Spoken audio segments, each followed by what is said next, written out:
आदि health and sciences में आप सभी का बहुत बहुत स्वागत है। आज हम लोग डाइजेस्टिव सिस्टम में सैलिवरी ग्लैंड्स को बहुत ही डिटेल तरीके से देखने वाले हैं। वीडियो काफ़ी इंटरेस्टिंग होने वाला है और वीडियो में काफ़ी सारे इन्फॉर्मेशन आने वाले हैं, तो वीडियो को लाइक करें, चैनल सब्सक्राइब करें और हाँ, वीडियो को बहुत ही आराम तरीके से अच्छे से कम्प्लीटली देखिए। तो स्टार्ट करते हैं डाइजेस्टिव सिस्टम में सैलिवरी ग्लैंड। क्या क्या है सैलिवरी ग्लैंड्स में? ओके, तो मेजर सैलिवरी ग्लैंड्स तीन यहाँ पे दिख रहे हैं। क्या? पैरोटिड ग्लैंड, सब मैक्सिलरी या फिर सब मैंडिबुलर ग्लैंड्स और सबलिंगुअल ग्लैंड्स। तो इन्हीं तीन मेजर सैलिवरी ग्लैंड्स को हम लोग डिस्कस करने वाले हैं। क्या है? Parotid glands. पहला ग्लैंड्स क्या है? Parotid glands. Parotid glands are the largest of the all salivary glands situated at the each side of the face just below and in front of the ear. Parotid gland सबसे बड़ा gland होता है किसमें? सारे glands यानी जितने भी glands होते हैं उनमें सबसे बड़ा ग्लैंड कौन सा? Parotid glands. Each side of the face यानी फेस के दोनों साइड वो मिल जाता है किसके नीचे? तो कान के in front of the, just below and in front of the ear. कान के ठीक नीचे और आगे की ओर, कान के ठीक नीचे और आगे की ओर मिल जाता है हमारा parotid gland. Each gland weights about 20 to 30 gram in adults. एक एडल्ट में पैरोटिड ग्लैंड का वेट क्या होता है? 20 से लेकर 30 ग्राम। Secretions from these glands are emptied into the oral cavity by Stensen's duct. इसको मैंने स्पेशली हाईलाइट करके रखा है ताकि आप इसको याद कर पाएं। Secretions from these glands are emptied into oral cavity by Stensen's duct. यानी पैरोटिड ग्लैंड से जो स्लाइवा सिक्रीट होता है वो ओरल कैविटी में पहुंचता है। ओरल कैविटी में जो डक्ट पहुंचाता है उसका नाम है स्टेंसन्स डक्ट। डक्ट को मैंने खासकर हाईलाइट करके रखा है ताकि आप इसको याद कर सकें। The duct is 35 mm to 40 mm long and opens inside the cheek against the upper and second molar teeth. Okay, तो ये ओपन कहाँ होता है? Open inside the cheek. Cheek के अंदर ये ओपन होता है against the upper second molar teeth. Upper portion second molar यहाँ पे ओपन होता है क्या?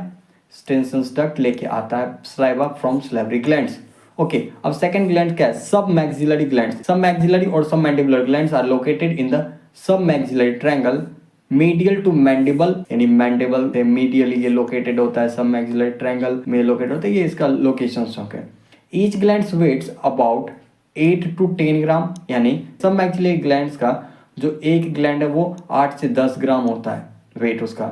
Saliva from these glands are emptied into oral cavity by Wharton duct. Okay, तो वार्टन्स डक्ट्स के हेल्प से सब मैक्सिलरी ग्लैंड्स या सब मैंडिबुलर ग्लैंड क्या है? स्लाइवर को अपने ओरल कैविटी में पहुंचाता है।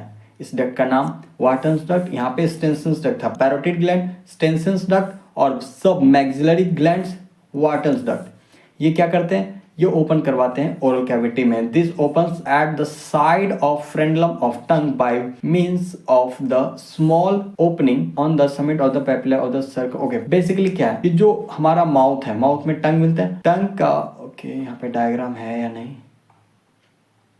नहीं है। ओके, कोई बात नहीं। तो ये ओपन होता कहाँ पे है? जो हम लोग टंग देखते हैं उस टंग में होता क्या है? तो टंग का जो ये स्ट्रक्चर्स होता है कुछ ऐसा स्ट्रक्चर्स टंग के नीचे जो एक रूट यानी माउथ के फ्लोर से जो एक सरफेस होता है जुड़ा रहता है उसको कहते हैं फ्रेंडलम। अब इस फ्रेंडलम के साइड्स में क्या करते हैं? यहाँ देखो, ducts open at the side of the frenulum of tongue, यानी फ्रेंडलम के साइड्स में क्या ओपन हो रहा होता है? सब मैक्सिलरी ग्लैंड से निकाला हुआ वार्टन्स डक्ट। ये ओपन कहाँ होता है? फ्रेंडलम के साइड्स में।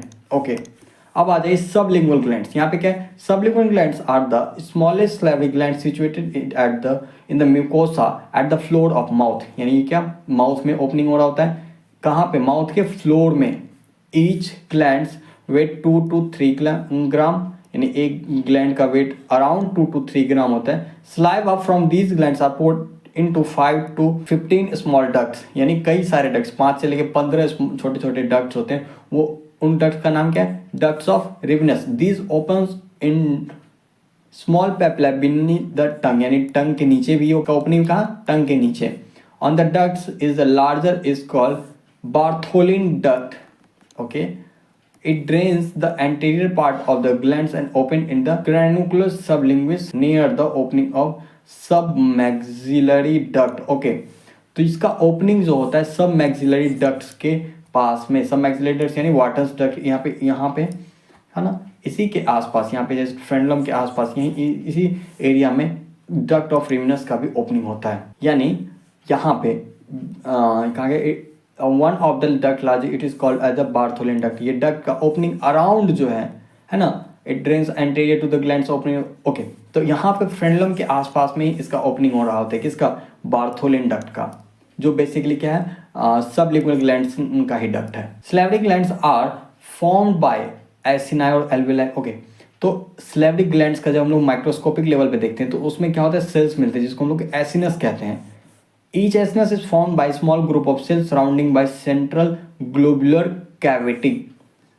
एक सेल देखें और सेल में क्या होता है, सेंट्रल ग्लोबुलर कैविटी होते हैं। The central cavity of acinus is continuous with the lumen of the duct. यानी यहाँ से सेंट्रल से ये कनेक्ट कहाँ से होता है, डक्ट से। Okay, the fine duct draining each acinus is called intercalated duct. The fine duct draining each acinus is called intercalated duct.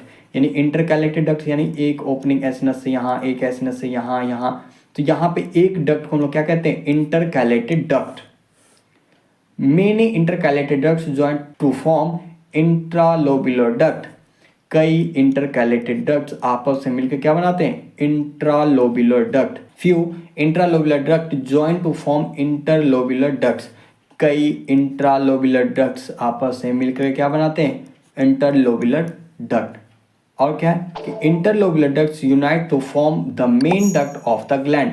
Duct का मेन ग्लैंड यानी इंटरलोबुलर डक्ट्स, बहुत सारे इंटरलोबुलर डक्ट आपस से मिलकर क्या बनाते हैं, मेन डक्ट ऑफ ग्लैंड, यानी ग्लैंड का जो मेन डक्ट होगा वो बनता है। ब्लड सप्लाई, तो arterial supply by various branches from the external carotid arteries and venous drainage is into the extra jugular veins. यानी आर्टेरियल सप्लाई, बहुत सारे आर्टरीज इनके ब्रांचेस आते हैं, लेकिन वो ब्रांच कहाँ से होता है, एक्सटर्नल कैरोटिड आर्टरीज, और venous drainage external jugular veins. Okay, तो स्लेवरी ग्लैंड सिक्रीट क्या करता है, इतने देर से हम लोग स्लेवरी ग्लैंड्स की बात कर रहे हैं, तो ये सिक्रीट करता क्या है, तो ये बेसिकली सिक्रीट करता क्या है, सलाइवा को। सलाइवा सिक्रीट करता है जो डाइजेशन अल्टीमेटली इन्वॉल्व हो रहा होता है। तो ये सलाइवा का कंपोजिशन क्या क्या है, तो mix saliva contain 99.5% water and 0.5% solid। तो 99.5% क्या होता है, वाटर, और उसमें सिर्फ यानी 1% से भी कम, लगभग आधा % क्या होता है, सॉलिड पार्टिकल होते हैं। उन सॉलिड पार्टिकल्स में क्या क्या, ऑर्गेनिक सब्सटेंसेस, इनऑर्गेनिक सब्सटेंसेस और गैसेस। ऑर्गेनिक सब्सटेंस में जैसे अमाइलेज जिसको टाइलिन कहते हैं, माल्टेज, लिंगुअल लाइपेज, लाइसोजाइम, ये इंपॉर्टेंट है लाइसोजाइम, फॉस्फेटेज, कार्बोनिक एनहाइड्रेज और कैलिक्रीन, ये सारी चीज़ें। अदर ऑर्गेनिक सब्सटेंसेज जैसे क्या, mucin, albumin, protein rich proline rich proteins, lactoferrin, IgE मैंने इम्यूनोग्लोबुलिन ए, ब्लड ग्रुप्स के antigen, free amino acid, non protein nitrogenous substances जैसे क्या, नॉन प्रोटीन नाइट्रोजिनस सब्सटेंसेज में हो गए कि यूरिया, यूरिक एसिड, क्रिएटिनिन, अजेंथिन और हाइपोजेंथिन, ये सारी चीज़ें। और क्या है, इनऑर्गेनिक सब्सटेंसेज में sodium, calcium, potassium, bicarbonate, bromide, chloride, fluoride, phosphate, ये सारे सब्सटेंसेज। गैसेज में ऑक्सीजन, कार्बन डाइऑक्साइड और नाइट्रोजन।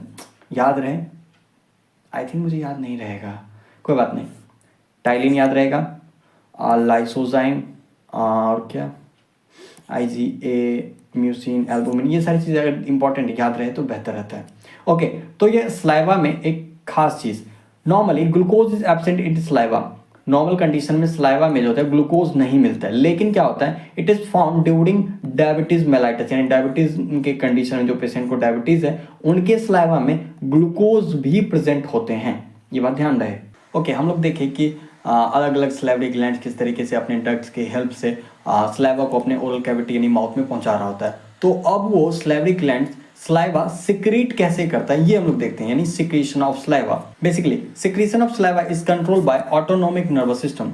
स्लाइवा का सिक्रीशन कहाँ से कंट्रोल होता है, ऑटोनोमिक नर्वस सिस्टम से। पैरासिम्पैथेटिक स्टिमुलेशन जब आता है और सिंपैथेटिक स्टिमुलेशन आता है तब क्या होता है, तो parasympathetic stimulation can produce secretion of watery saliva with relatively low content of enzymes and other organic substances. जब पैरासिम्पैथेटिक स्टिमुलेशन आता है तो उस वक्त जो स्लाइवा सिक्रीट होता है उसमें क्या होता है कि एंजाइम्स यानी लो एंजाइम्स होते हैं और अदर ऑर्गेनिक सब्सटेंसेस का कंपोजिशन जो होता है वो काफ़ी कम होता है। लेकिन जब सिंपैथेटिक स्टिमुलेशन आता है तो उस वक्त sympathetic stimulation results in secretion of small amounts of saliva rich in organic material specially from the submandibular gland. यानी सबमैंडिबुलर ग्लैंड से जो सिक्रीशन आता है तो उस वक्त क्या हो रहा होता है कि उसमें रिच इन ऑर्गेनिक मटेरियल यानी ऑर्गेनिक मटेरियल एंजाइम्स और अदर ऑर्गेनिक सब्सटेंसेस का कंपोजिशन ज़्यादा होता है in the condition of sympathetic stimulation.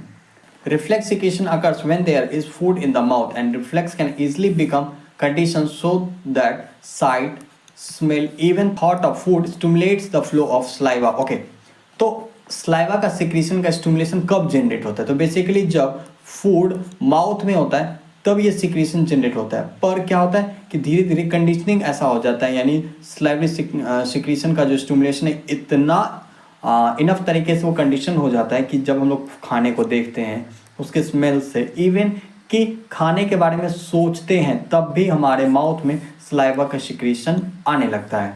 Okay, तो अब सलाइवा जो सिक्रीट हो रहा है उसके फंक्शंस क्या क्या हैं? फंक्शंस ऑफ सलाइवा यानी सलाइवा काम क्या करता है? Saliva is very essential digestive juice since it has many functions, its absence leads to many inconvenience.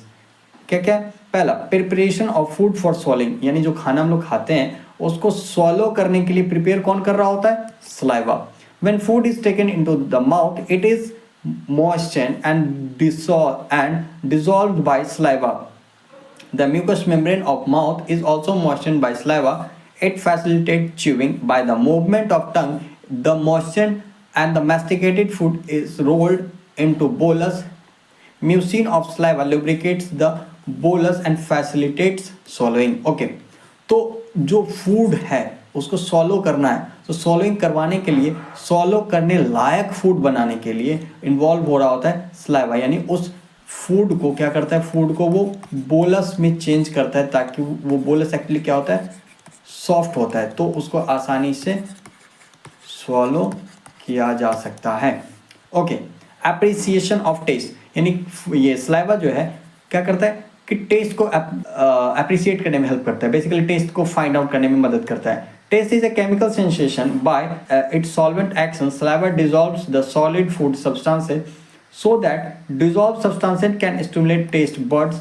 The stimulated taste buds recognize the taste. Okay, तो ये हेल्प कैसे करता है? तो जो सॉलिड सब्सटेंस हम लोग खाते हैं, यानी जो फूड हमारा सॉलिड है उसको क्या करता है, डिसॉल्व करता है। कैसे? तो सॉल्वेंट एक्शन, बेसिकली सलाइवा जो होता है, यानी सलाइवा खुद जो है वो क्या सॉल्वेंट है, तो वो अपने आप में एक सॉल्यूशन प्रिपेयर करता है और वो सॉल्यूशन जाकर के कहाँ स्टिमुलेट करता है, टेस्ट बर्ड्स को, टेस्ट बर्ड्स को स्टिमुलेट करता है और टेस्ट बर्ड्स रिकॉग्नाइज करता है उस टेस्ट को, यानी उस फूड का जो टेस्ट है वो टेस्ट बर्ड तब रिकॉग्नाइज करता है जब उसमें सलाइवा मिक्स होता है। एक्चुअली वो सॉल्यूशन प्रिपेयर करता है जो टेस्ट बर्ड को स्टिमुलेट करता है। तो टेस्ट पता करने में भी हेल्प कौन कर रहा होता है, सलाइवा। डाइजेस्टिव फंक्शन क्या क्या है? तो saliva has 3 digestive enzymes, namely salivary amylase, maltase and lingual lipase. 3 enzymes हैं। salivary amylase क्या है? salivary amylase is carbohydrate digesting यानी amylolytic enzyme, ठीक है, यानी कार्बोहाइड्रेट को डाइजेस्ट करने में हेल्प करता है। It acts as cooked or boiled starch and convert into dextrin and maltose.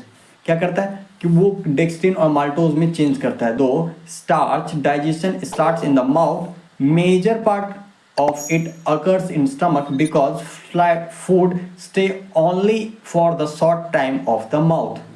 यानी क्या होता है कि स्टार्च का डाइजेशन वो माउथ में स्टार्ट तो हो जाता है लेकिन वो क्या होता है कि उसको कंप्लीट होता है जाके स्टमक में। क्यों? क्योंकि माउथ में काफ़ी कम टाइम के लिए रहता है और फिर क्या होता है कि स्टमक में जाने के बाद जाते जाते उसका डाइजेशन होता है, यानी ओके। और क्या है? Optimum pH necessary for activation of salivary amylase is 6. Salivary amylase cannot act in acidic environment, यानी acidic environment में ये काम नहीं करता है। Non specific defence mechanism, lysozyme and immunoglobulins present in saliva combat invading microbes. क्या होता है कि इसका माइक्रो ऑर्गेनिज्म से फाइट करने में हेल्प करता है, जिसमें एक एंजाइम्स आता है लाइसोजाइम, ये इन्वॉल्व होता है। इम्यूनोग्लोबुलिन्स प्रेजेंट होता है सलाइवा में और ये हेल्प करता है किस चीज़ में कि नॉन स्पेसिफिक डिफेंस में, यानी किसी खास बैक्टीरिया या वायरस से फाइट नहीं करता है पर वो नॉन स्पेसिफिक होता है, जो भी आएगा उसको वो किल करने का काम करता है। नेक्स्ट लेक्चर से हम लोग ऑसोफेगस, स्टमक और उससे रिलेटेड ऑर्गन्स फिर आगे कंटिन्यू करेंगे। आज के लिए बस इतना ही। आई होप आप लोगों को अगर वीडियो पसंद है तो वीडियो लाइक करें, चैनल सब्सक्राइब करें और अपने दोस्तों, अपने फ्रेंड्स, अपने बैचमेट सबके साथ लेक्चर को शेयर करें, ज़्यादा से ज़्यादा शेयर करें। मिलते हैं नेक्स्ट वीडियो में। धन्यवाद।